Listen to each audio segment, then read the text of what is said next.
Cette semaine, dans le balado, on passe une dure soirée, on piste un tueur d'enfants et on câline un panda. Bienvenue à mon ciné balado en compagnie de Patrick Merlot et Jean-François Breton. Salut Jeff! Salut! Et si le tueur d'enfants était un panda? Ou si le tueur est un tueur de panda? Ouh. Ça pourrait être intéressant comme film. Donc, cette semaine, on tire dans plusieurs directions. On a une espèce de contre-programmation Pascal. Ouais, les grosses semaines d'avril. Ouais, donc pour faire... Pas beaucoup de films catholiques, là, à part le dessin animé d'Angel Studio qui est sorti la semaine passée. Mais aux États-Unis, puis peut-être dans le Canada anglais, t'as l'espèce de saga de Chosen. Oui, qui est tout le mois d'avril. Oui, c'est ça.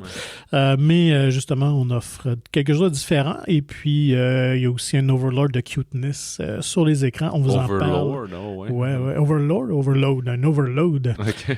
Ouais, je voulais pas faire un lien avec Minecraft. Ben, Minecraft ou, je voulais dire, le mot Lord. Overlord, c'est pas... Ah ouais. Non, je disais bien... Sur-seigneur. Un surplus de comment on dirait ça? De cuteness. En tout cas, bref, on y reviendra. Ouais, incapable de traduire cuteness, là, de mignonnerie. Ouais, voilà, de mignonnerie. C'est très bien dit.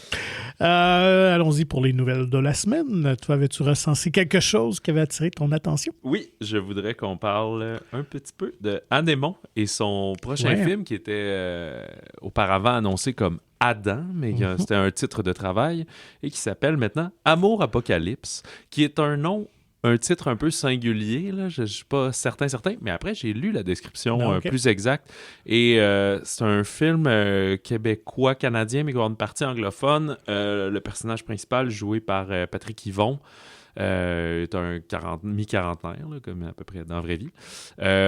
Puis à un moment donné, il appelle pour un bris pour sa lampe de luminothérapie et il tombe vraiment en amour avec la voix de la personne du soutien technique qui est jouée par l'américaine Piper Perabo. Américaine ou canadienne? Américaine. Oui, américaine. Américaine, c'est ça. Célèbre pour son rôle dans Coyote Ugly, il y a de cela 25 ans, genre. Puis il y a d'autres comédiens québécois autour de ça, sauf qu'on dit dans le synopsis que là, son amour va comme déchaîner quasiment cet amour-là, trop fort, l'apocalypse, les pneus de voiture qui crevent, des incendies, des choses comme ça. Fait un côté fantaisiste. Ouais, je pense qu'il y a un chaos autour de ça qui se crée. 6e film de Anémon, et à mes brève recherche, première présence à Cannes pour elle. On a annoncé la compétition officielle, mais en fait, elle va être en compétition, mais dans la quinzaine des cinéastes, qui est aussi un très, très beau tout à fait. Belle vitrine. Et tout. Oui. Sauf erreur, c'est là-dedans que Xavier Dolan avait commencé, avec J'ai tué ma mère et tout. Fait que bravo pour aller au mois de mai pour ça. Le film, lui, sortira au Québec le 8 août. Et il n'y a pas de bande-annonce encore. Là. Ça viendra, j'imagine, dans les prochaines semaines. Donc, nous, on avait vu On a vu la bande-annonce. C'était-tu la bande-annonce? C'était juste un extrait. C'était juste un extrait, un extrait. Mais, on voyait Eric Aboulian aussi, qui est au générique comme comédien. Mais j'avoue que moi, j'ai bien hâte. Honnêtement, ça avait l'air intéressant. Puis je suis un grand fan de Patrick Yvon. Fait que, de cette espèce de jeu nerveux. Oui, c'est ça. Toujours un peu mal à l'aise, avec une voix très corde vocale, là, un peu. Là. Puis il joue un propriétaire de chenil, je pense. Puis là, l'apocalypse fait aussi que tous les chiens se sauvent, etc. Fait que, à voir. Qu'est-ce qui se passe? On a des nouvelles pour le nouveau Jesse Eisenberg, qui a connu un très beau succès avec Real Pain. Alors, on change complètement de registre. Mais là, le nouveau Eisenberg, c'est qu'il va réaliser. Oui, c'est ça.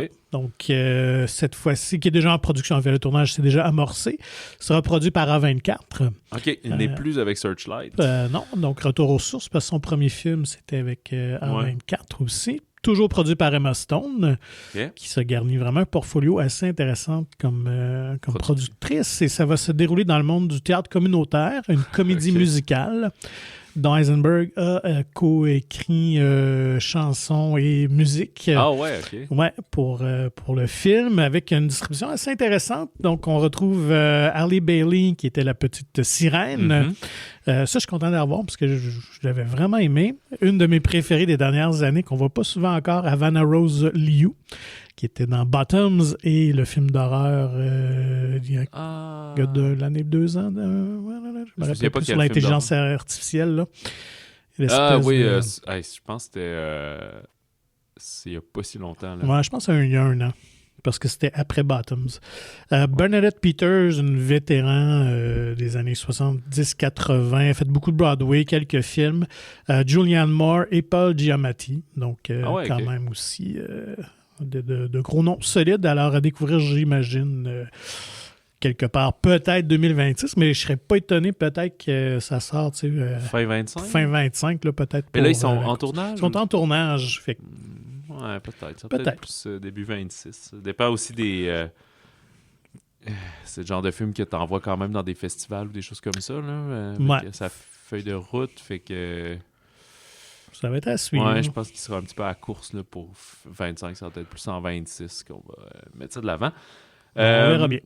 Et je voulais revenir sur un petit phénomène qu'on n'a pas recouvert, mais c'est quand même Minecraft qui avait eu un premier week-end au-delà des attentes. Puis quand on regardait avec des collègues, on a analysé puis tu sais, les pronostics de la sortie, 3 semaines avant la sortie, parce que comme c'est un phénomène de jeux vidéo, mais les adaptations de films en jeux vidéo, de jeux vidéo en film, pardon, sont vraiment pas toujours des succès.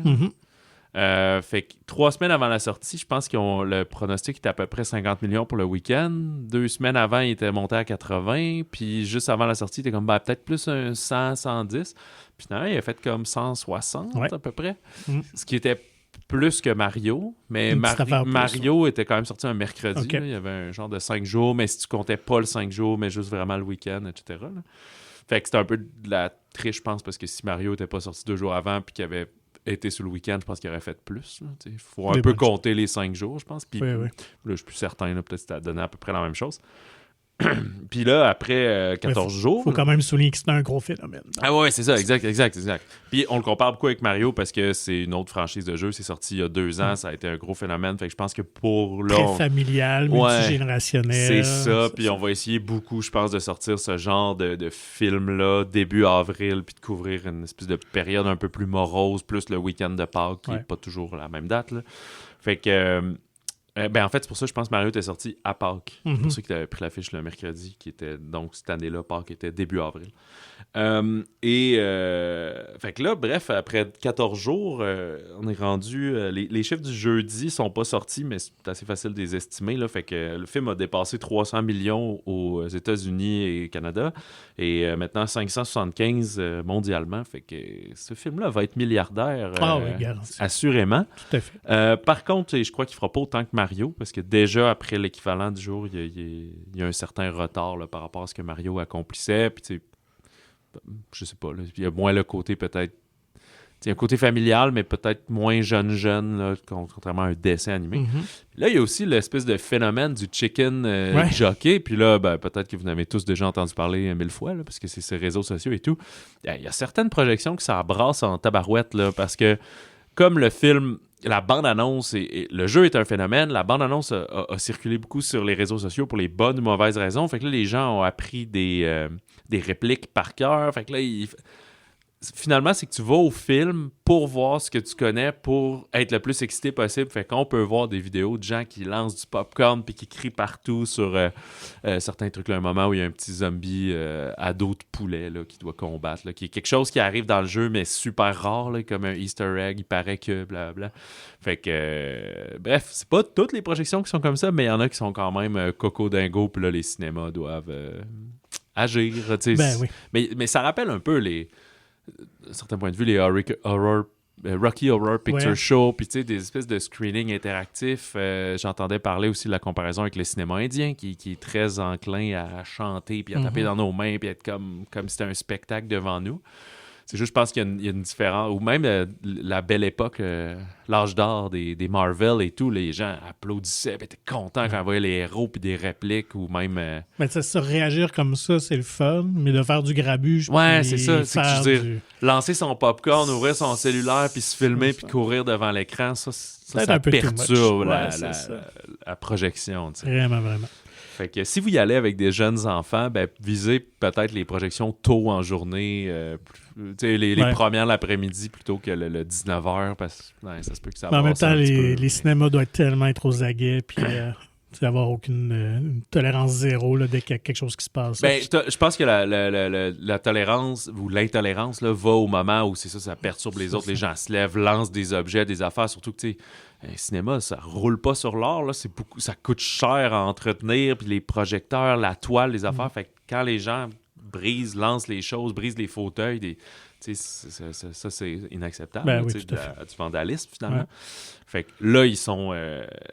les gens vont assurément se faire évincer, mais quand c'est juste de l'enthousiasme, mettons, puis je sais pas comment dire, crier ou parler fort, ben ça, c'est le fun. Ils peuvent tolérer. Tu peux pas, dès que quelqu'un parle un peu, les sortir. Là. Non. Puis, tu sais, moi, écoute, tu parles des gens qui applaudissent, puis qui crient, puis tout ça. Je pense que la dernière fois que j'ai vécu ça, c'était avec le dernier Spider-Man. Uh-huh. Mais c'est le fun de vivre ça, puis je trouve qu'on le voit de moins en moins. Je me rappelle à une époque, ado, où peut-être parce que c'était le premier soir souvent que j'y allais, mais écoute, ça réagissait beaucoup, là, puis ça applaudissait, puis j'ai des bons souvenirs de ça, mais on dirait que depuis 10-15 ans, on dirait que le public réagit moins. C'est peut-être à Québec aussi. J'étais dans l'Outaouais.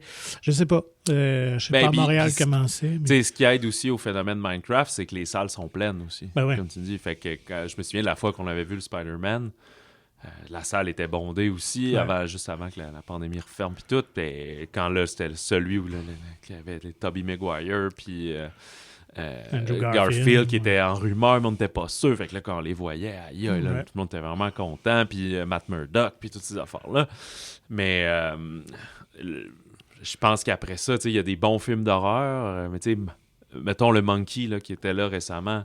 Ben, je pense que c'est un bon film que les gens auraient pu réagir parce que d'amener la tête de quelqu'un explose en surprise. Puis oh my God, tu sais, puis juste avoir une espèce de petite hystérie commune, là, tu sais, fébrilité. Mais c'est un film Castor, nous deux, on voit en visionnement de presse, on est 6 dans la salle, tout le monde est bien c'est pas tranquille. La même vibe. Puis après, le vendredi soir, quand il est sorti, je pense pas qu'il y avait des salles pleines de 250 personnes. Hein. Je pense que c'était plus modeste quand même comme événement. Est-ce que Longlegs avait eu ça? Il y avait un hype, il y avait beaucoup de salles pleines, mais je suis pas sûr que c'est un film que les gens réagissent tant que ça. Là. Si ça se trouve, peut-être du monde riait de Nick Cage. Là, mais c'est pas le même genre. Je sais pas... j'imagine qu'en Menteuse, quand Deux femmes en or va sortir, les gens vont rire ensemble, mais il n'y a pas de... Je pense pas qu'il va y avoir de surexcitation. Non, c'est ça, de mouvement. Je pense que le prochain sera probablement peut-être le prochain Avengers, là, qu'on va peut-être sentir. C'est pas genre 2027 même? Là? 2026. 26, OK. Ouais. Mais rassurez-vous, là, c'est pas sur tous les écrans, parce que le film Minecraft aussi, vous relativisez que c'est juste sur 4000 quelques écrans, là, fait que tu sais... Ouais, c'est ça. Empêchez-vous pas d'aller voir le film pour ça, mais sachez que c'est ça. Si vous allez le voir à 7h10 le samedi soir, ça se peut que ça il y a un plus énervé. C'est ça. Puis plus on avance dans le temps, plus ça va se calmer aussi. Ça, là, effectivement.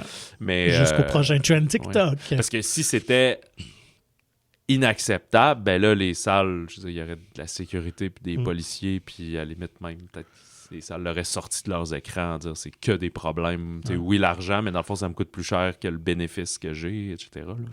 Mais c'est juste, vous avez dû entendre parler quand même de ce phénomène-là. Là. Ben oui. La fameuse, il y a surtout la vidéo TikTok du... celui qui amène un poulet vivant là, qui sort et tout. C'était quelque part aux États, là, dans le sens c'est pas arrivé partout, à Blainville puis à Rosemère. Écoute, pour rentrer avec un poulet vivant, les gens l'ont laissé rentrer. Là, il y avait ça dans le sac à dos. Là, j'espère juste que le poulet a pas été tué au bout de tout ça. Là, ils se sont fait des croquettes à la fin. C'est ça, ils l'ont laissé au comptoir restant pour la friteuse. T'avais-tu d'autres nouvelles? Ben oui, écoute, parce que ces jours-ci, c'est le fameux Star Wars Celebration, la convention annuelle de tout Star Wars et Lucasfilm. En route vers le May the 4th, en plus. Oui, tout à fait. Là, il y a Andor saison 2 qui sort. Oui.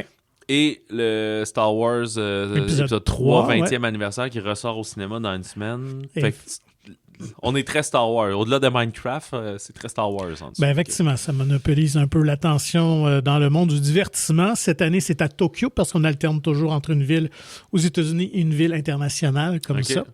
Est-ce que ça a déjà été à Montréal? Non. Au Canada, je Toronto? pense que c'était Toronto, je suis pas certain. Ok. Il me semble que c'était Vancouver qui a déjà eu ça. Ou, Puis si tu as annoncé comme 9 ans d'avance, ça va tout être quoi les non, dates, je pense qu'à puis- la fin de celui-ci, il va annoncer l'année prochaine. Si Ok. où, là. Je pense Ben là, il que va peut-être retourner un aux an. États. Ouais, c'est ça. Et si c'était, mettons, New York, Boston, irais-tu? Essaierais-tu Ouais. d'aller faire un... OK. Moi, je pense, ouais. J'ai failli y aller. C'était en 2020. C'était quand le 40e? En 2017, pour le 40e du premier film de Star Wars. Je me rappelle plus c'était où. Je pense que c'était Anaheim. C'était quand même Californie, mais... 2017, c'est ça. Ouais, OK, 2017. bref, c'est ça, oui. Là, on approche du 50e. Ben, c'est ça, parce que je savais que généralement, dans les éditions anniversaires, comme ça, George Lucas était toujours présent. Puis le Harrison Ford, Mark Hamill, tout le gratin Ouais. du premier film était venu pour célébrer le 40e anniversaire du film. Fait que c'est comme l'occasion unique parce que ces vedettes-là ne sont pas toujours à chaque événement. Là. Fait que là, pour 27... Ouais, c'est ça. Ça va me Mais comment ça te démanger. met de l'argent de côté, là? Ouais, Comme parce ça, que- tu seras prêt, peu importe c'est où. Ouais. Mais là, attends, Normalement, il va être à l'étranger. Ouais, 27, à exact. moins qu'on fasse exception puis qu'on le fasse au... En tout cas, ça sera à suivre. c'est là. ça. Tu vas le Mais, pogner. Ben là, il est à Tokyo, t'as dit? Ouais. OK, fait que ça peut être moins pire. Ça risque de retourner plus dans l'Europe, là? ou je pense Voilà. pas Il qu'il y a 2 ans, retournerait. c'était Londres qui avait eu. OK. Mais bref, on a annoncé enfin, parce que c'est ça, donc on parle de 27, le 50e du premier Star Wars qui va ressortir en salle, c'est certain. Mais il ne pouvait pas y avoir de nouveaux films Star Wars pour 2027. Ça aurait été impensable pour le 50e anniversaire. On sait que l'an prochain, ce sera le film de Mandalorian et Grogu de Jon Ouais, Favreau. Et là, finalement, c'était savoir... Excuse-moi, rappelle-moi, Oui. c'est-tu pour les fêtes? au On mois de sait-tu? mai. Mois de Mois de mai, mai ok, pour 26. l'été, vraiment. Ouais. Donc, quelques semaines Même après... pas au mai de Ford? Non, ça va être le Avengers qui sort pour le ok. premier week-end de mai. Fait Donc que Star même Wars Disney, va ils donnent juste suivre 3 semaines 3 entre les deux. semaines. Ils vont faire la même chose donc en 2027 parce qu'il y aura le deuxième Avengers.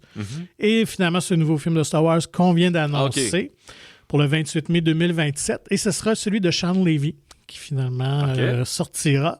Et c'est comme arrivé un peu de nulle part après Deadpool. C'est un spin-off l'année de passée. rien, c'est un film... Non, c'est unique qui va se dérouler une vingtaine d'années après The Rise of Skywalker, donc après la dernière trilogie. Si on parle Starfighter, logiquement, ça va être à propos d'un pilote. OK, Mais le film va s'appeler Star... Oui, excuse-moi, j'ai oublié de dire. Donc, ça va être Star Wars Starfighter. C'est pas le... C'était quoi dans le nom de base de Luke Skywalker? C'était A Star Killer? C'était pas une affaire de même, là? Avant qu'il change pour le film. Son nom, oui, c'était ouais. Luke, oui, Star Killer. Star Killer, mais Ouais. là, ça va être Starfighter. Starfighter, qui va mettre en vedette Ryan Gosling. OK, on avait entendu ces rumeurs. Ouais, mais il y c'est- avait Reynolds aussi dans les rumeurs à un moment donné, je pense. Ben, les deux Ryan, ben, c'est parce que Ryan Reynolds a Reynolds, tellement je me rappelle travaillé plus, avec Sean Levy. ok. puis tout. Donc, c'est confirmé. Gosling était Ok. sur place, donc grand fan de Star Wars. C'est quand même rare qu'on va chercher comme un nom très connu. Souvent dans Star Wars, on préfère des noms. Mais ce qui fait un peu jaser, c'est que Levy a mentionné finalement aussi que Mickey Madison avait été approchée pour un rôle, mais qu'elle a décliné Oh, finalement. OK. Fait que Mikey a passé sur un des rôles féminins dans le film. Évidemment, on n'a pas plus d'informations, mais voilà. Donc, pour les fans de Star Wars, on devrait être gâtés en 2027 pour le 50e. Fait que c'est tout pour les nouvelles de mon côté. Bande-annonce, Là, il y a beaucoup de bandes annonces 2 puis 3 de films à venir. Là, mais je pense que la plus intéressante, c'est la deuxième de Fantastic Four, honnêtement, qui me donne de plus en plus le goût. Je pense que ça va être honnêtement un retour en force pour Marvel, parce que là, on change carrément de ton. On est dans les années 60, probablement dans un univers alternatif, parallèle. Et là, on a pu voir finalement Silver Surfer, OK. mais alerte au wokisme, là, parce que c'est vraiment une femme. On n'était pas sûr si c'était androgyne ou quoi. Fait que c'est sûr qu'il y en a qui vont sûrement chialer sur les réseaux sociaux. Elle a un gros décolleté argenté. Mais, on voit quand même une petite forme féminine. Mais visuellement, ça a de la gueule. On peut entreapercevoir Galactus dans sa forme préférée, sous forme de comique, là, d'une espèce de grand géant avec leur casque et tout ça. Puis, mettons, moi, j'ai pas réécouté cette balance-là parce que comme il y a une nouvelle pour 28 Years Later, 28 ans plus tard, puis là, je m'en préserve un peu parce que j'ai hâte de voir ces films-là.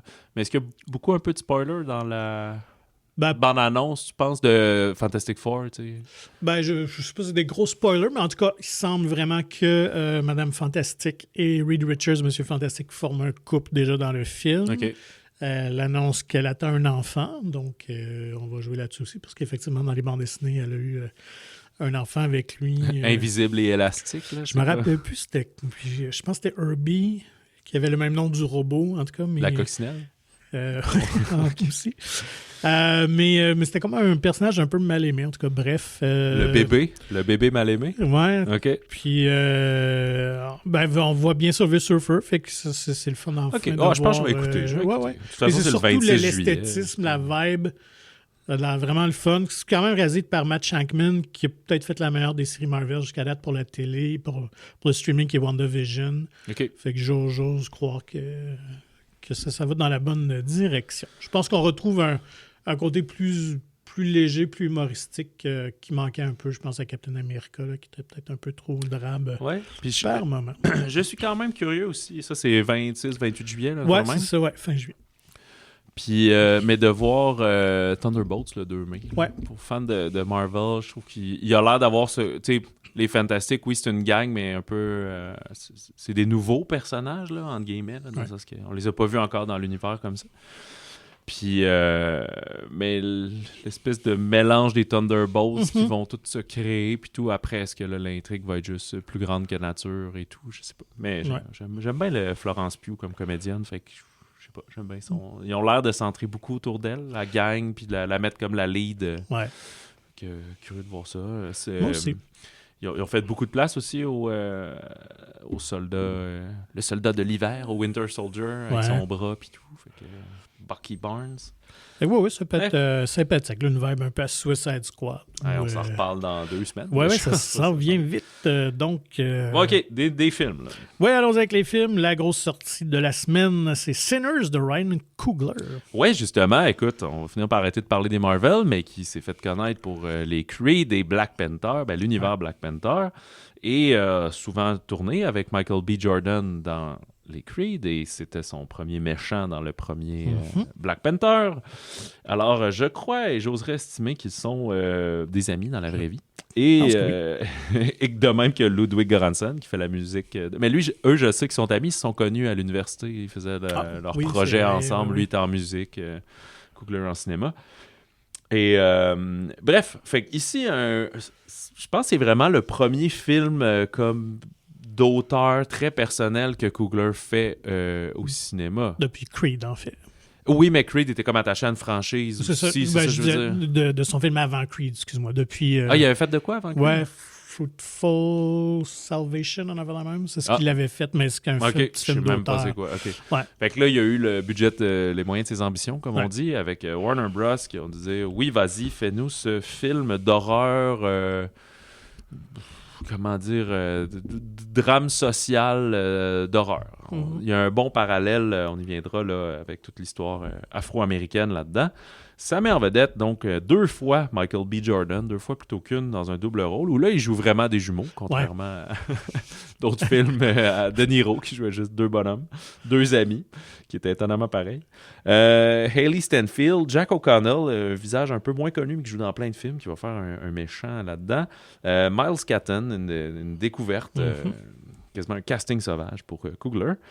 On est au début des années 30. Alors, les 2 jumeaux sont très costauds, puisque c'est dur de pas faire croire que Michael B. Jordan est en forme et qu'il a des grosses cristis d'épaules. Ils ont fait la Première Guerre mondiale et depuis, ils sont allés devenir des petits gangsters à Chicago, là, en travaillant pour Al Capone et tout. Et là, ils ont comme accumulé certaines richesses, de l'argent, et ils veulent revenir dans leur village qui est comme... une espèce de campagne plus pauvre en périphérie de Chicago. Non, on retourne au Mississippi. Ils retournent dans le sud. Dans le sud. Je pensais qu'il était autour de Chicago. Non. Mon erreur. Et... ah oui, excuse-moi, je suis rendu là dans mon synopsis. À Clarksdale, au Mississippi. Sauf que là, ça fait comme à peu près 7 ans qu'ils sont plus là. La ville a beaucoup changé. Et eux, ils veulent starter un bar pour les Noirs, pour les Afro-Américains. Donc, on prend de l'alcool, on danse, il y a du blues. Ouais, c'est ça. Fait qu'ils vont chercher leurs cousins, leurs amis, un harmoniciste, pianiste, le jeune guitariste et tout. Puis là, ça prend le grand opening. On a acheté une vieille grange. Puis c'est ce soir que ça se passe. On invite tout le monde. Fait que le film prend son temps d'exister comme ça, là, le setup, avant que... Écoute, je ne sais pas si c'est un punch ou pas, là, mais Non, je pense que non, parce que dans la bande-annonce, on le vend, c'est un film de vampire aussi.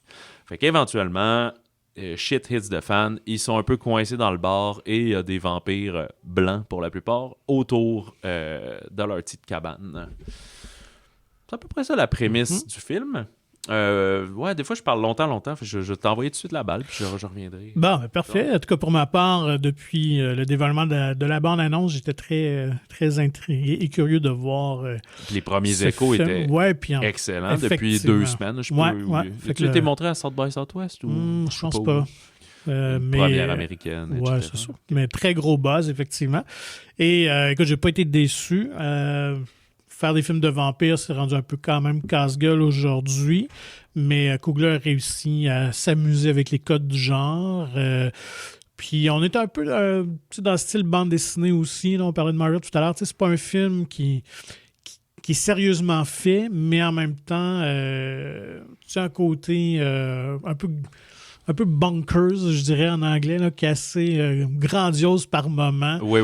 Il y a sa touche d'auteur. Il y a quelques aussi. plans séquences, là, un de pétage de vampire puis tout, mais un autre de musique, là, parce qu'il y a le mythe là, que c'est une fois de temps en temps, il y a des musiciens tellement forts qui vont transcender entre le monde des vivants et des morts, puis faire communiquer les esprits, puis et ramener les démons, des démons, des vampires, des trucs comme ça. Fait que prémisse vraiment le fun. Très bien amené. J'ai beaucoup apprécié Hailee Steinfeld, une comédienne que j'adore. Un peu en contre-emploi. Fait que c'est le fun aussi de l'avoir joué avec ça. La réalisation est vraiment soignée de Coogler. C'est beau. La reconstitution historique est hyper bien faite. Quand même un gros budget, mais quand même l'argent est à l'écran. Fait que du gros fun. C'est combien qui est estimé? Pas loin de 100 millions quand même. Okay. Ouais, c'est ça. On retrouve des touches de Tarantino. D'ailleurs, il s'en est pas caché qu'il y a une très grande influence de From Dusk Till Dawn. Mais aussi du film de Faculty. Donc, toujours de Robert Rodriguez. C'était comme deux de ses films préférés. Ça, c'était les profs Limace, là. Ils en parlaient de Limace puis tout. Des premiers de Elijah Wood aussi là-dedans. Ouais, je pense que oui. Donc, fait que voilà. Fait que si vous voulez du gros fun, honnêtement, je pense que The Sinners est bien réussi. Puis ce qui est le fun, on entend souvent, il y a juste des films de super-héros puis des trucs, ou Minecraft, mais pour une fois qu'on a un film original, allez-y puis encouragez-le, qui est bien fait, qui est le fun. Mon bémol, c'est plus un attention.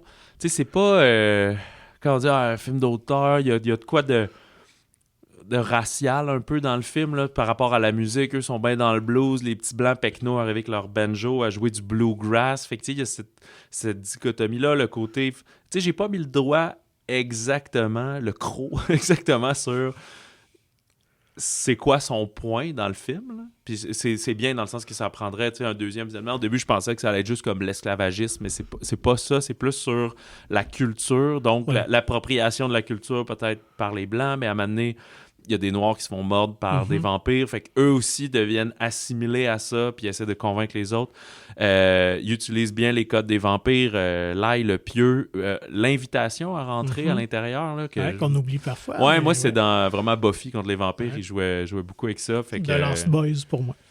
Je l'ai jamais vu, faudrait je vois ça. Fait que c'est beaucoup là-dessus. Hey, invite-moi donc. Puis là, ils sont comme, ouais, c'est bizarre. Tu sais, il y a un moment aussi, ce que j'aime bien, c'est que tu sais, le cliché, par exemple, des films de zombies, c'est qu'on sait tous c'est quoi un peu un zombie. Il y a plusieurs niveaux. Puis là, la plupart des films l'accusent jamais, comme s'ils savaient pas du tout c'était quoi. Je comprends que c'est hallucinant que ça arrive, mais à amener, t'es comme « Hey, fuck, c'est un zombie », tu sais, c'est la description populaire qu'on fait. Ouais. Puis j'avais peur que dans ce film-là, ça soit ça aussi. « Ah, mais qu'est-ce que c'est que ces créatures? » Puis à amener, il y a une fille qui dit « Hey, gars, c'est des vampires », tu sais. Puis les autres font comme « Hey, de quoi? » Tu sais.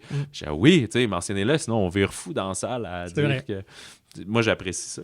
Puis c'est elle qui est plus un peu plus ésotérique, là, puis, c'est ça. Fait que c'est un côté musical-là. Fait que c'est pas une comédie musicale, mais c'est assez présent dans cette musique-là. C'est pour ça qu'au début du film, je savais pas que ce serait encore Ludwig Göransson, qui est un Suédois. Moi, je pensais qu'il serait allé voir un bluesman. Fait que, il a dû collaborer parce que Göransson est vraiment un pro. C'est quand même lui qui a fait les musiques de Black Panther qui sont inspirées de tribus africaines. Puis toutes ces affaires-là, il a fait le voyage puis il est allé découvrir des nouveaux instruments et tout. Fait que, je pense que c'est vraiment un passionné de la musique et tout, là. Fait que je souligne beaucoup la part qu'il a faite là-dedans, la liaison. Fait que c'est le fun de voir que Coogler a pu sortir un peu de tous ces carcans du Marvel qui autant est contraignant pour les acteurs qu'il faut qu'ils restent en forme puis qu'ils peuvent plus rien faire puis qu'ils sont attachés au rôle puis blabla. Ben, je pense que c'est pareil pour les créateurs. Là, une fois qu'ils font 2-3 films, là, je peux-tu respirer un peu? Même de le voir, il est pas chez Disney, il est allé complètement ailleurs. Quoique c'est Warner qui font les Creed puis tout. Fait que c'est pas si en terrain inconnu. Non, mais c'est un film très... Fait qu'il faut pas aller voir un Get Out 2 ou de quoi. Tu sais, comme je dis, le film dure 2h20, puis je pense que le premier Vampire, ça prend 1h30, 1h40 là, avant que ça arrive. Ce qui est un peu From Dusk Till Dawn-esque. Là, au début, c'est ça. C'est les gens qui se croisent, on comprend leur passé, leurs anciens amours, leurs trucs pas réglés, leur deuil.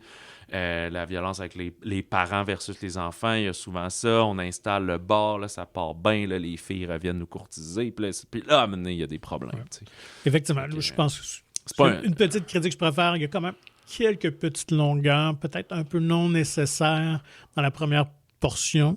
Mais écoute, le payoff est quand même très bon à la fin. Fait qu'il faut juste se laisser embarquer. Mais c'est quand même un film de très grande qualité. Puis si vous savez pas vraiment de quoi on parle, ben moi je vous dis, allez pas voir les bandes annonces parce que à cause de ça, je trouve que toutes les scènes d'action qui ont été mises dans la bande annonce sont en fait les séquences de la dernière demi-heure. Fait que je trouve ça un peu dommage pour ça. Là. Puis petit fun c'est pas pratiquement un huis clos. Le film se passe en 24 heures. Là. La journée, ils arrivent, trouvent leurs amis, montent le bar, peut-être en 2 jours, là, achètent la place, puis tout, puis c'est une seule nuit de problème. Là. Donc, petit fun fact, on avait parlé souvent des titres de films qui sont en tournage puis qu'on utilise info. Alors, j'ai réussi à le voir pour celui-là. Alors, le titre de tournage pour cacher la production, c'était Grilled Cheese. OK. C'est vraiment pas...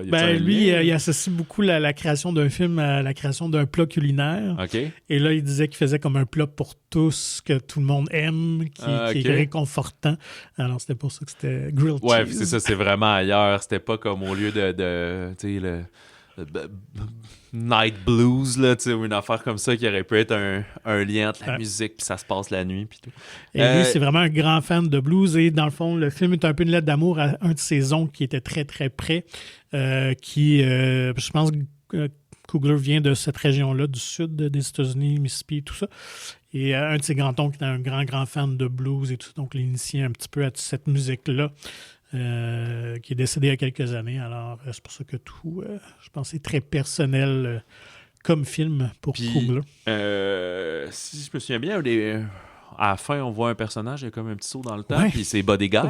C'est ça il joue pas lui-même, mais qui interprète un personnage. Et d'ailleurs, ne quittez pas la salle pendant le générique, parce que le film s'étire un petit peu. Pour une épilogue, prologue. Oui, un épilogue. Épilogue, toujours qu'est-ce qu'il y a avant, qu'est-ce qu'il y a après. Mais pas une petite scénette, là, c'est vraiment quelques minutes de plus. Oui, tout à fait.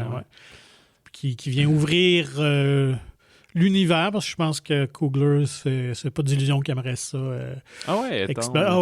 Puis d'ailleurs, il a conservé les droits de la propriété intellectuelle de Sinners, donc ça appartient pas à Warner, ça faisait partie de l'entente qui a les droits sur cet univers-là. Et tu parlais de Ludwig Göransson, donc il y a vraiment quand même une scène qui est très bien réalisé, très impressionnant. C'est un plan séquence comme des musiciens, puis toute la musique évolue, on l'entend plus fort, ceux qu'on est plus proche, puis là, ça devient à travers le temps. Oui, c'est ça. Donc, ça a été tourné vraiment live sur place parce que Coogler a utilisé vraiment les caméras IMAX, mais en pellicule, donc tourné en 70 mm. D'ailleurs, Christopher Nolan a été d'un aide technique pour l'aider à apprivoiser ces caméras-là et tout ça. Donc, sur le set, évidemment, c'est des grosses caméras, ça prend beaucoup de place. Fait que toute cette chorégraphie-là devait être faite. Et Göransson a joué la musique live aussi. Donc, tout ça a été enregistré, musique et images captées en même temps. Pure folie. Oui, tout à fait. Voilà. Alors, Sinners, pêcheur au Québec, qu'on recommande chaudement. Oui, vraiment. Vous nous connaissez après tout ce temps, j'imagine. Ce genre de film différent de la norme principale. En tout cas, jusqu'à présent, moi, il se retrouverait dans mon top de fin d'année, mais l'année est jeune encore. Il y a des bonnes chances de s'y retrouver, effectivement. Voilà. Allons maintenant dans la cour. Dans la cour. Avec le fil de Daniel Auteuil. Oui, ou à la cour. de et avec Ouais. Daniel Auteuil, et également Grégory Gadebois, qui est dans tous les films. Auteuil joue un avocat qui, depuis qu'il a fait innocenter un meurtrier là, il y a quelques années, il s'est dit qu'il ne prendrait plus jamais de dossier criminel parce que lui, il vit mal avec le fait de défendre des criminels. Il y a mieux défendre des innocents. Mais là, il va faire la rencontre de Nicolas Milik, donc le personnage de Gadebois, qui est un père de famille accusé du meurtre de sa femme. Et ça le touche vraiment, puis il est certain qu'il est innocent. Alors, il va le prendre à bout de bras pour essayer pour convaincre les gens de l'innocence de son client. Fait que ça va le faire retourner là, dans ces procédures-là. Et voilà. Alors, c'est un drame, thriller criminel, là, à essayer de voir qui dit vrai, est-ce vrai, est-ce faux, est-ce qu'il va réussir à s'en sortir et tout. Là. Fait que c'est un film très excitant. Je pense qu'il est inspiré d'un livre ou d'un vrai cas ou quelque chose comme ça. En fait, c'est Daniel Auteuil qui a découvert par sa fille, qui est la productrice du film, Nelly Auteuil, qui, pour Petit Potin, c'est la fille qu'il y a eu avec Emmanuel Béard, quand même. Je ne savais pas qu'il avait été en couple au milieu des années 80. Donc, quand ils ont fait Jean de Florette et Manon des Sources, ils étaient déjà en couple. Ah, bon. Mais bref, elle lui avait découvert ce blog-là d'un avocat qui a parlé de plusieurs cas et tout ça, et du métier d'avocat, et fait qu'il était vraiment fasciné par tout ça. Alors, c'est inspiré d'un des cas qu'il a défendu. Daniel Auteuil, toujours égal à lui-même, honnêtement, je pense qu'il fait partie de la crème des acteurs français, là. Je veux dire, il est toujours excellent, il choisit souvent des projets de qualité. Puis c'est quand même rare qu'il tourne des films, c'est son 5e seulement en carrière. Ouais, réalisé. Ouais, qu'il a réalisé. C'est quoi les autres dessus? Il avait fait Marius et Fanny, le diptyque de Marcel Pagnol, au tournant des années 2010. Son dernier, c'était, j'ai oublié de le noter, ça fait 6 ans en fait. Tu peux aller voir si tu veux pendant ce temps-là, mais je pense que c'est son premier film plus sérieux. Je pense qu'il a fait plus dans un peu la comédie dramatique. Fait que drame judiciaire, moi, j'ai vraiment aimé. C'est un genre que j'aime. J'ai bien aimé aussi Grégory Gadebois. Fait que si vous aimez le genre, n'hésitez pas. Je pense que c'est un très bon film à voir. Il avait fait La fille du puisatier. Ouais. Marius et... Ça, c'était en 2011. Marius et Fanny, c'était en 2013. Puis en 2018, Amoureux de ma femme, avec aussi le bon Gérard. Puis l'autre, c'est Le garçon d'appartement en 1980. On dirait quasiment une pièce de théâtre adaptée. Fait que, ouais, il se fait plus tranquille en réalisation. Ouais, c'est ça. Mais d'ailleurs, il avait mentionné qu'il ne croyait pas revenir derrière la caméra, mais il était tellement fasciné par cet univers-là, il s'est senti le besoin de vouloir raconter cette histoire. Donc, puis autre fun fact, il y a aussi une autre de ses filles, Aurore Auteuil, qu'on peut voir dans le film, qui joue la sœur de la femme qui a été assassinée, là, qui en veut un petit peu au personnage de l'avocat qui va défendre le présumé. Ouais, c'est ça. Fait que petite affaire familiale pour... très bon film de cinéma. Je trouve très bon film de printemps comme ça. C'est le fun à écouter. C'est pas un thriller comme à l'époque de Net puis ces affaires-là. Il n'y a pas de gun dans le film. Ouais, c'est ça, exact. Mais le côté de... Tu peux penser à Anatomie d'une chute. Là, on est dans... C'est ça, mais le côté plus de l'avocat puis qui devient vraiment intense là-dedans aussi. L'histoire se déroule sur quelques mois, années, là, tout le temps des procédures judiciaires et tout. Ouais. Fait que, excellent film. Le Fil. Du côté d'Alger, cette fois-ci. Du côté de la justice aussi. Oui, mais là, on est un peu plus dans le thriller avec Alger de Shakib Taleb Bendiad. Oui, c'est rare qu'on ait des films algériens quand même, et de cette qualité, d'autant plus. On va suivre un commissaire de police qui va enquêter sur l'enlèvement d'une fillette qui se fait grabber par une voiture comme ça qui passe. On le sait que dans le cas des enlèvements, ils doivent agir assez rapidement, genre dans les 48 heures. Et il va se faire un peu forcer à travailler avec une psychiatre dans son équipe. Et ben là, on comprend aussi que les mœurs sont un peu différents dans différents pays et tout. Fait que c'est encore plus chiant de travailler avec une non-police et une femme et tout ça. Fait que tout aussi l'unité... qui sont plus dans, je sais pas, sauter rapidement dans l'action, un peu moins ce côté réflectif-là. Qu'on veut absolument trouver un responsable, mais les personnes ou la personne qu'on cible, c'est peut-être pas nécessairement elle, non. Exact, qui est coupable de l'enlèvement de l'enfant. Ouais, dans le fond, à peu près n'importe quel pédophile qu'on trouve va faire la job, puis ça. ça va être correct, tu sais. Alors qu'eux sont plus... Ben, ça serait bien de retrouver l'enfant, surtout, plus que juste pointer un coupable. Fait qu'Alger a quand même une belle carrière à l'international. Elle a remporté un prix au Festival de films de Rhode Island aux États-Unis. OK. Était la sélection pour l'Algérie, pour les Oscars. Ce que j'ai aimé, Mode Alger, c'est qu'on reprend, enfin, on fait un thriller, mais avec les codes du cinéma américain. Fait que on est bien plongé dans l'atmosphère, c'est bien recréé, la tension. Personnage quand même intéressant. On est un peu dans les personnages stéréotypés du genre, mais c'est bien fait. Oui, exact. C'est bien rendu. Ça dure comme 1h30, aussi, je pense, en plus. Très dynamique. Puis la ville est bien au cœur. C'est un personnage. C'est exactement les petites ruelles. À un moment donné, il y a une fameuse poursuite à pied dans les ruelles que tu finis par te perdre, un peu quasiment comme... je sais plus si ça se passait à Alger, mais en tout cas, dans OSS 117. Non, c'était au Caire, là, lui, par contre. Là, mais qui niaise, qui se perd finalement dans les raccoins. Mais c'est un peu ça, là. Tourne à gauche, tourne à droite, monte 2 escaliers, passe dans une cour, va là, puis t'es comme... Hey, je sais plus pantoute où je suis, puis là, je suis seul à courir après un criminel. Là, est-ce que je poursuis vraiment ou je m'arrête, là? Et c'est quand même impressionnant parce que pour le réalisateur Shakib, c'est son premier long-métrage.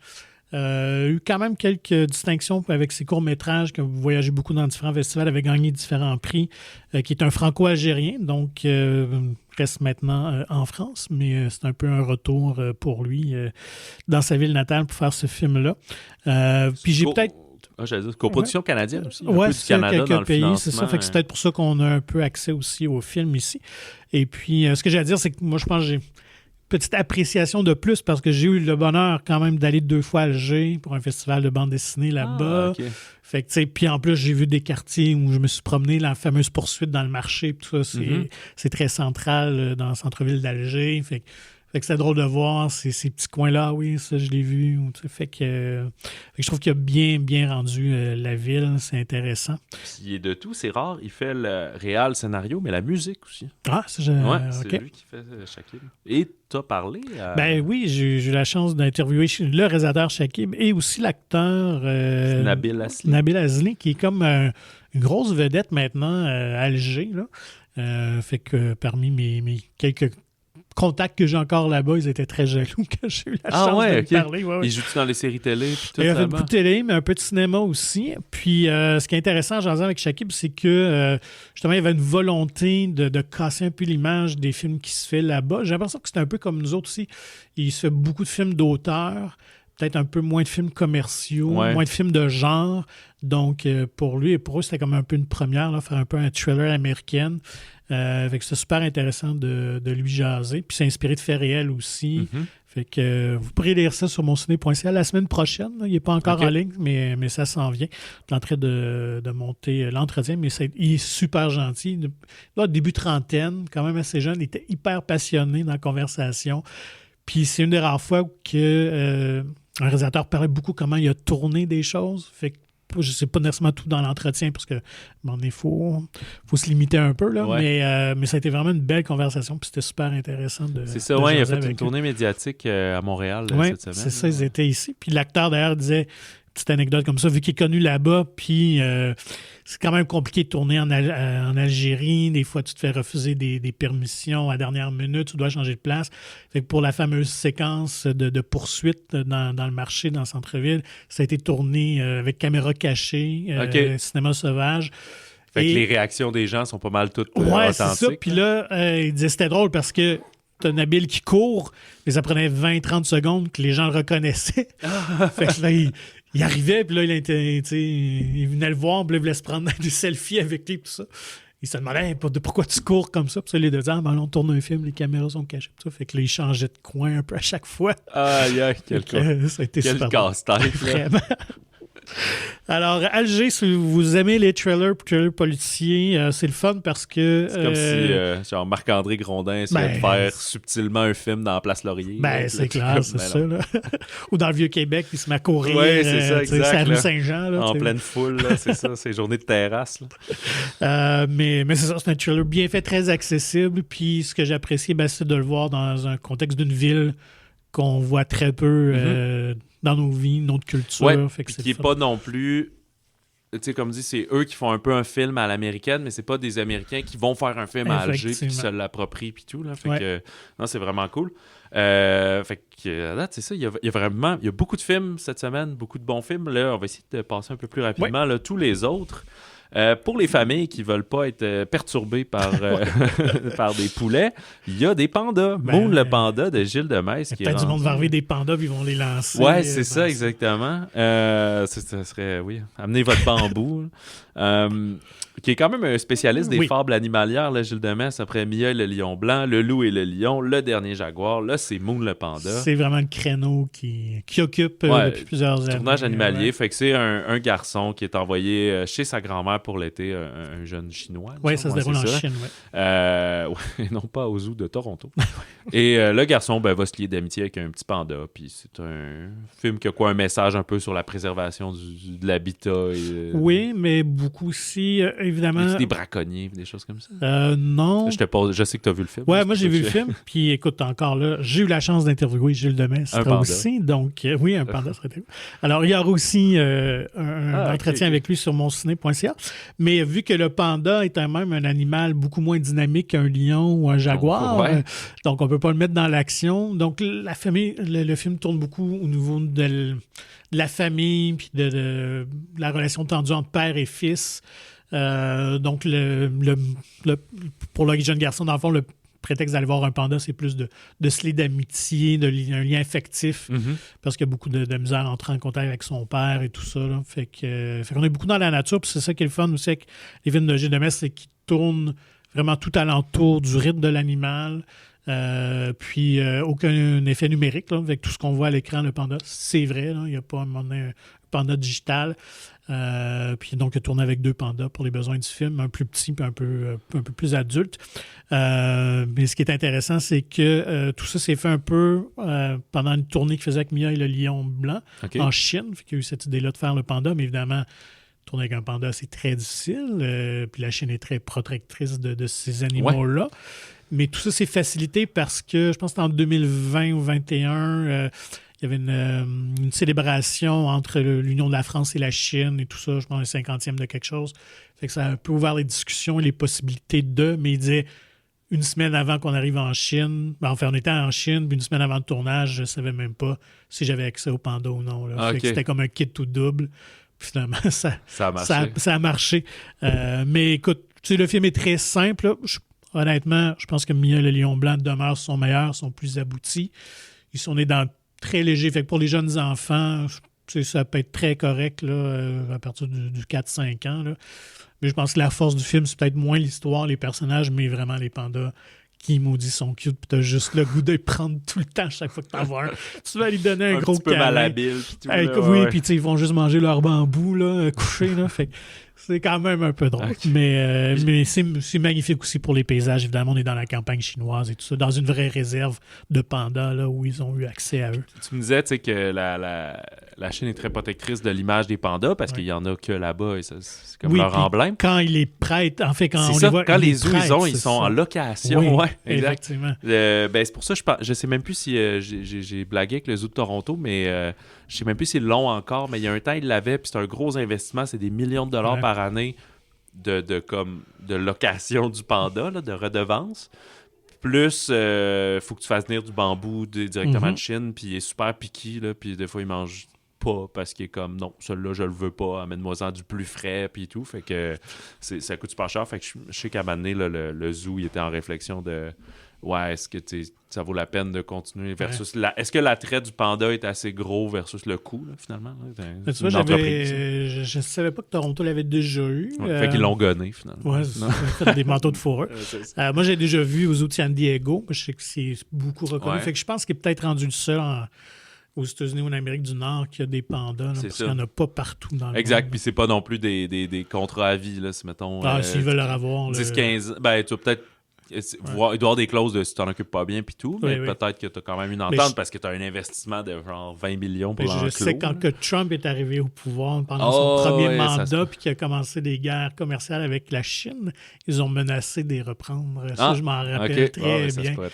Et ça stressait un peu le zoo de San Diego parce que pour eux, c'est leur grosse attraction. Trump devait s'en sacrer, mais eux, c'est dire, c'est pas juste toi et ton tête. Donc, les pandas peuvent être en otage commercialement. Finalement, là, on s'en sort pas. Chaque semaine, on parle du MCU puis de Trump. Oui. Au Québec, dans nos forêts qui contiennent beaucoup moins de pandas, mais d'autres essences, il y a le documentaire Forêts urbaines. Parce que là, non seulement c'est Pâques, mais le 22 avril, c'est le jour de la Terre. Alors, il y a quand même quelques films à thématique. Documentaire de Anne-Marie Rocher qui est une exploration de divers projets en matière d'aménagement des forêts dans les milieux urbains.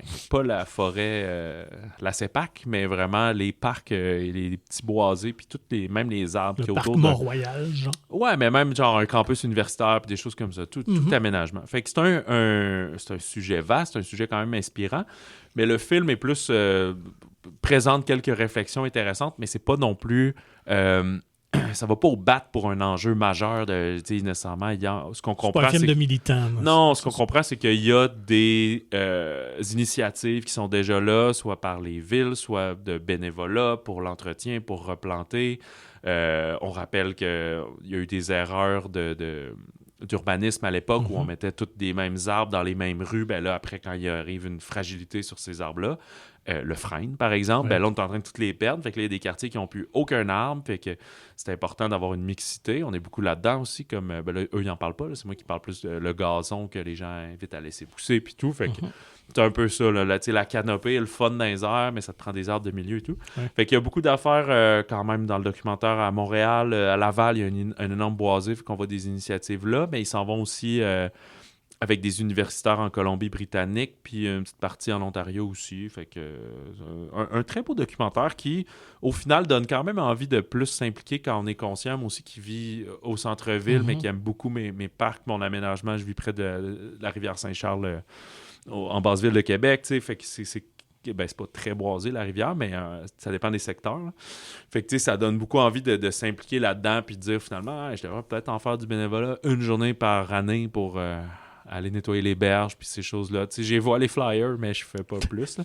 Fait que c'est pas un film qui milite pour faire ça, mais on dirait que le fait de voir ces initiatives-là, exact, ça donne envie de faire plus ça. Fait que c'est pas un film qui nous tape sa tête ou qui dit que tout va mal ou quoi que ce soit, c'est juste l'importance pour le bien-être social et humain d'avoir des zones forestières est très importante. Puis là, ce qu'on réalise, c'est qu'il y a plusieurs endroits où on est en train de briser le béton puis casser l'asphalte puis réduire pour te dire en plus pour la chaleur des villes, pour la qualité de l'air, pour tout. Fait que c'est comme... Et ne serait-ce que pour la beauté aussi. Exact, c'est ça. Et on peut pas juste dire moi, l'érable à sucre, c'est le plus bel arbre, puis on met juste ça partout, puis le problème est réglé. Il faut que tu aies une mixité, c'est très important. Puis aussi, il faut que tu les entretiennes. Tu peux pas juste planter un arbre puis laisser aller. Est-ce qu'on sait s'il va y avoir des projections spéciales avec les j'ai vu qu'il y en a quelques-unes à Montréal, un peu plus, mais suivez, c'est le genre de truc. L'autre film qui a des projections spéciales, c'est peut-être un petit peu plus aride, c'est Le Temps de François Delisle, qui est un genre un film d'essai ou une fable environnementaliste, si on peut dire. C'est un film qui a d'ailleurs été présenté au FIFA, là, le film sur l'art, Festival international du film sur l'art. Fait que ça donne quand même un genre là-dedans. Là. C'est beaucoup du documentaire puis du art et essai. On va suivre à peu près, je pense qu'il y a 4 époques différentes. Des personnages qui vont évoluer dans un monde qui est dévasté par le réchauffement planétaire. Fait que ce n'est pas un documentaire, mais c'est vraiment une espèce d'extrapolation de si on continue comme ça à rien faire, voici qu'est-ce qui pourrait arriver face à la crise climatique puis au réchauffement global. Fait qu'il y a un personnage en 2021 qui est donc très récent, là, qui est un peu dans la COVID, qui commence à avoir de l'anxiété, de l'éco-anxiété. Elle vient d'avoir un enfant puis elle feel mal par rapport à tout ça. C'est pas un film qui parle de COVID, mais on comprend que c'est à ce moment-là. Il y a un personnage en 2042, un autre en 2088, puis un en 2100 quelque chose. Ce qui est aussi la particularité du film, parce qu'à date, ça pourrait être n'importe quel truc, c'est que c'est un genre de photoroman, photojournal. Ça? En tout cas, photoroman. Fait que c'est juste des clichés. C'est des photos jouées par des comédiens et comédiennes avec des narrations par-dessus qui racontent un peu, c'est donc leur journal, ça, c'est ce qui m'est arrivé, puis là, je savais pas où aller, puis là, j'ai décidé qu'il faut ça. Fait qu'il y a elle qui fait de l'éco-anxiété qui va finir par rentrer dans des mouvements militants plus extrêmes pour dire faut bouleverser, il faut bloquer des autoroutes, des choses comme ça. T'as la personne qui est un peu plus tard, qui travaille pour le gouvernement, qui fait le contrôle, t'as ceux qui vivent à l'extérieur des villes parce qu'il arrive éventuellement, c'est que les villes, un petit peu Walking Dead, là, les villes se referment puis disent on va s'occuper de votre contrôle, votre bien-être, tous ceux qui sont en dehors, risquent de mourir, etc. Puis t'en as une jouée par Rosemary Perrault, elle qui est vraiment plus dans le futur, 2100, qui était une ancienne militaire qui est devenue plus libre là, à se trouver avec des sociétés qui vivent en marge puis qui essaient d'avoir des meilleures valeurs et tout. À une époque où même un peu à la Children of Men, là, il a rendu les gens ont beaucoup incapables d'avoir des enfants. J'ai oublié infertilité, stérilité, c'est ça. Voilà, fait que c'est quelque chose de très singulier, c'est pas comme pour tout le monde, mais c'est quand même d'une extrêmement bonne qualité. C'est vraiment un film de cinéma, même si c'est des photos, c'est une très belle mise en scène, des très belles photos, puis le traitement sonore est quand même exceptionnel, excellent, disons, avec le film, de l'ambiance, tout ce qu'il crée et tout, fait que c'est fascinant de nous faire ressentir autant avec des photos. Fait que oui, il y a un médium visuel, mais c'est pas de l'image filmée. Et que ça rappelle que l'effet sensoriel du son et tout est vraiment important dans un cinéma. Donc, c'est vraiment pour vivre une expérience différente. Ouais, quand même, c'est ça. Et qui est quand même aride parce que c'est pas Jojo du tout. On n'est pas dans le documentaire demain en disant voici des belles idées qui on n'est pas avec Wall-E. Non, c'est ça. Fait que c'est pour nous rappeler, c'est un peu quand même pour... ça c'est mon my two cents, là, taper sur le clou de il faut agir parce que ça va pas bien, puis voici un scénario catastrophe, qui est peut-être plus plausible que scénario catastrophe à la San Andreas ou 2012, là, justement. Fait qu'il n'y a pas de Rock qui vient nous sauver dans celle-là. Fait que voilà pour le temps, puis il y a plusieurs projections avec François Delisle. En fait, le 21 avril, donc la veille du Jour de la Terre, le lundi de Pâques, il y a plusieurs cinémas qui participent en même temps à une diffusion du film, puis un question-réponse, un Q&A. À distance. À distance, comme il y avait eu avec le Gala Sprint qu'on avait parlé là, avant le Gala Québec Cinéma. Là. Fait que vous pouvez texter vos questions puis en direct, puis ça va être avec François Delisle, puis un intervenant de Équiterre, là, justement, qui discute de l'urgence climatique. Dans les autres sorties que là, on n'a pas vues, à moins que tu m'apprennes que tu les as vues en cachette, la comédie française Ici et là-bas, qui joue sur le code inversé, c'est-à-dire que c'est un blanc qui est marié depuis 15 ans avec sa compagne noire au Sénégal, mais là, il y a un problème de visa, il se fait expulser et il va aller héberger à Paris chez le cousin de sa femme. Donc, c'est le blanc qui se prend pour un noir, un Sénégalais, et le noir qui est très parisien et tout. Fait qu'on joue avec cette dualité-là, avec ses codes dans cette comédie légère, ici et là-bas. Et la comédie romantique The Wedding Banquet, qui serait un peu le banquet de mariage, qui est disponible seulement en anglais, par contre, au cinéma. C'est pour ça qu'on ne l'a pas couvert... on le laisse plus légèrement. C'est un remake d'un film de Ang Lee, et cette fois-ci par Andrew Han. C'est un jeune Coréen qui va être appelé à reprendre l'entreprise familiale. C'est un artiste gay qui n'a pas sa carte verte, qui vit à Seattle.